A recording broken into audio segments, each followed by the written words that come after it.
Don't share your income. Let them guess. Don't reveal your plans. People can block them. Don't tell your struggles.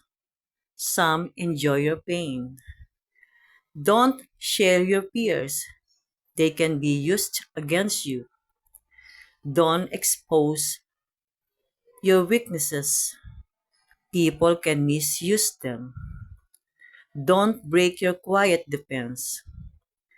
For silence is your greatest power. Silence is power.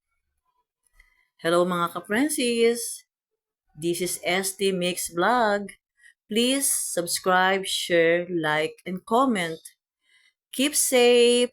Thank you so much. ST Mix Vlog. Thank you guys. Thank you Francis. Thank you YouTube. Thank you viewers. Maraming salamat po sa inyong lahat.